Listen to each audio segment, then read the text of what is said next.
Alameka, Alameka, Alameka.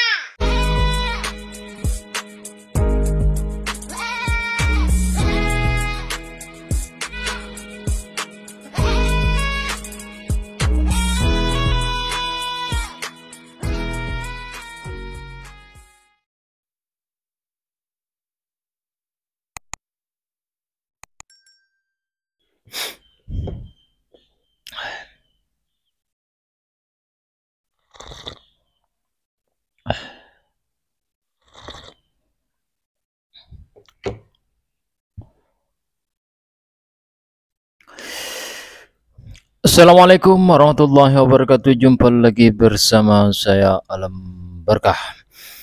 Oke, sahabat Alam Berkah dimanapun berada, semoga sahabat Alam Berkah diberi kesehatan jasmani maupun rohani dan dilapangkan segala rezekinya dan dimudahkan segala urusannya dalam menjalani kehidupan sehari-hari dan insyaallah penuh dengan keberkahan. Oke, sahabat Alam Berkah, kali ini Alam Berkah akan berbagi yang insyaallah bermanfaat untuk kita semua. Saya ucapkan kepada sahabat-sahabat Alam Berkah yang sudah memberi masukan kepada Alam Berkah dan sudah mendukung channel Alam Berkah ini. Oke, lanjut Alam Berkah, kepemimpinan dalam pandangan Islam dan dalam pandangan Barat. Kepemimpinan dalam perspektif Islam, ya. Nabi Muhammad SAW merupakan sosok pemimpin yang dikenal dengan kearifannya. Sifat beliau menonjol dalam kepemimpinannya tidak saja diakui oleh orang-orang Islam sendiri, tapi juga diakui oleh orang-orang orientalis Barat yang notabene mereka adalah orang-orang yang menentang Islam. Hal ini memberikan gambaran kepada kita bahwa sahnya kepemimpinan dalam Islam bukan saja hasil hanya dirasakan oleh umat Islam itu sendiri, akan tetapi dirasakan oleh umat non-Muslim.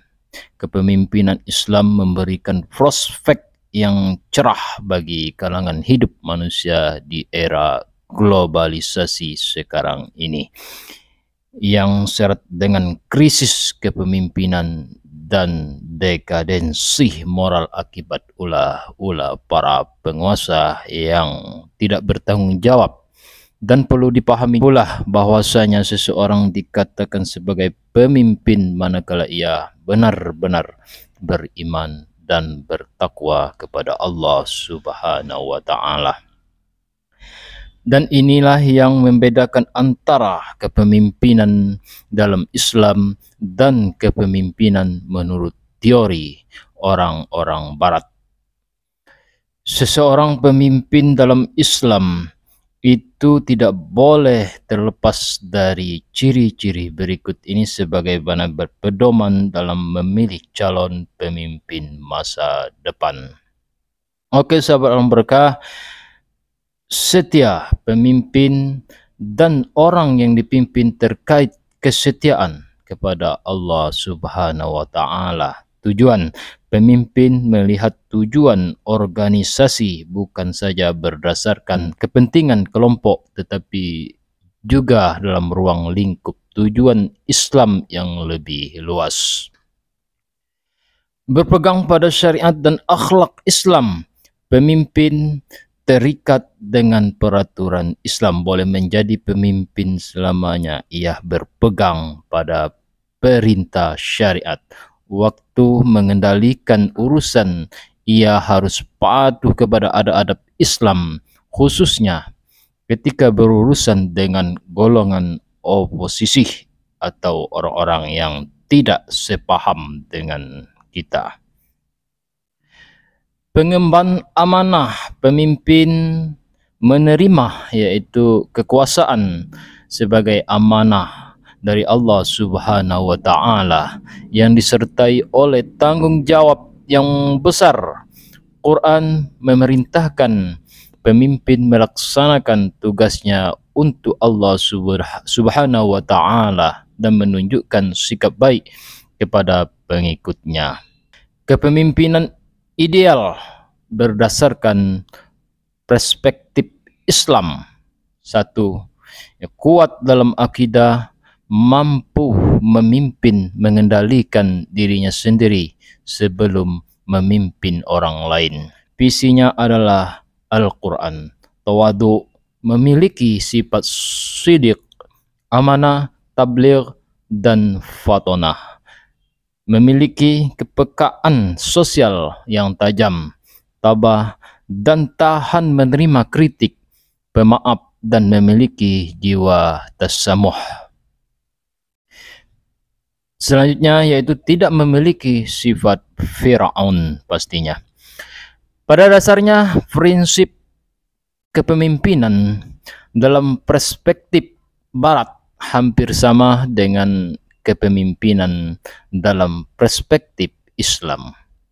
Untuk mencapai suatu keberhasilan dalam merealisasikan visi dan misi suatu perkumpulan atau organisasi, akan tetapi sebagaimana yang dijelaskan di awal, bahwasanya kepemimpinan dalam Islam bukan saja hanya mengurus masalah duniawi semata, akan tetapi berkenaan pula dengan masalah akhirat juga, atau lebih spesifik lagi berkenaan dengan tanggung jawab selaku pemimpin kepada Allah Subhanahu wa Ta'ala. Dalam artian pemimpin dalam Islam bukan saja bertanggung jawab ketika di dunia, tapi ia juga harus bertanggung jawab membawa umatnya ke jalan yang benar dan yang lurus yang diridhoi oleh Allah Subhanahu wa Ta'ala, sehingga selamat nanti di akhirat kelak. Berbeda dengan kepemimpin dalam perspektif Barat, mereka menyatakan bahwasanya seseorang pemimpin ialah orang yang mampu mengendalikan massa dan mampu menguasai mereka tanpa menghiraukan penderitaan anggotanya atau organisasi lainnya. Yang penting dia merasa senang walaupun harus tertawa di atas penderitaan orang lain. Seperti yang telah dilakukan oleh pemimpin-pemimpin Barat akibat penyerapnya teori-teori kepemimpinan yang dibawa oleh orang-orang Barat ke dalam pemahaman orang-orang Muslim ini, mengakibatkan yaitu terjadinya ketimpangan dalam memahami ajaran kepemimpinan Islam. Seperti contoh, khususnya boleh tidaknya seseorang wanita menjadi pemimpin ini merupakan problem yang sangat fundamental di dalam masyarakat kita sekarang, dan ini menjadi tugas kita untuk meluruskan pemahaman tentang kepemimpinan menurut ajaran Islam yang berlandaskan Al-Quran dan Sunnah. Kepemimpinan ideal berdasarkan perspektif Barat, 1, yaitu memiliki kecerdasan, dan yang kedua itu kemampuan mengawasi, mempunyai inisiatif, berpengetahuan umum, berpengetahuan khusus, memiliki pandangan ke depan, memiliki kejujuran, memiliki keberanian, kesediaan menerima, kemampuan berkomunikasi, keuletan manusiawi, kematangan, perasaan, berpengaruh. Oke, sahabat Allah berkah, perbedaan antara perspektif Barat dan Islam. Pendekatan Barat eksternal, seorang pemimpin yang terletak sebagai makhluk sosial selalu berinteraksi dengan komunitasnya. Pendekatan Islam internal, bahwa pribadi seorang pemimpin itu merupakan cerminan dari keberhasilan yang dimulai dari dirinya sendiri sebelum memimpin orang lain. sifat ideal seseorang pemimpin perspektif barat melalui sebuah proses latihan murni tanpa ada faktor lain di dalamnya. Perspektif Islam meyakini bahwa sifat-sifat tertentu seseorang merupakan karakter khas yang dimiliki sebagai kurnia Allah Subhanahu wa taala. Perspektif Islam kepemimpinan adalah amanah yang diemban Allah Subhanahu wa taala kepada manusia sehingga kelak akan diminta pertanggungjawaban oleh Allah Subhanahu wa taala. Perspektif barat mencukup amanah kepemimpinan sebagai tanggung jawab legal formal saja. Sebagaimana firman Allah Subhanahu wa taala yang berbunyi, wahai orang-orang yang beriman, taatilah Allah dan taatilah Rasul Muhammad dan ulil amri pemegang kekuasaan di antara kamu. Kemudian jika kamu berbeda pendapat tentang sesuatu, maka kembalikanlah kepada Allah Subhanahu wa taala, Al-Quran dan Rasul, sunnahnya. Kamu beriman kepada Allah dan hari kemudian, dan demikian itu lebih utama bagimu dan lebih baik akibatnya. Hadis Rasulullah Sallallahu Alaihi Wasallam, wahai Abu Dzar, kamu ini lemah untuk memegang jabatan, padahal jabatan merupakan amanah.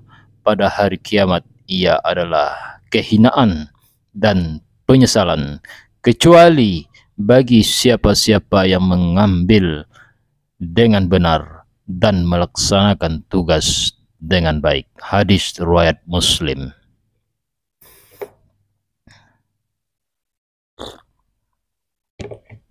Oke sahabat orang berkah, mungkin hanya itulah, semoga ini bermanfaat untuk kita semua. Saya mohon maaf atas segala kekurangannya dan terima kasih atas support dan dukungan pada channel Alam Berkah, sahabat Alam Berkah dimanapun berada. Mungkin hanya itulah yang dapat saya sampaikan. Saya akhiri. Assalamualaikum warahmatullahi wabarakatuh. Nice.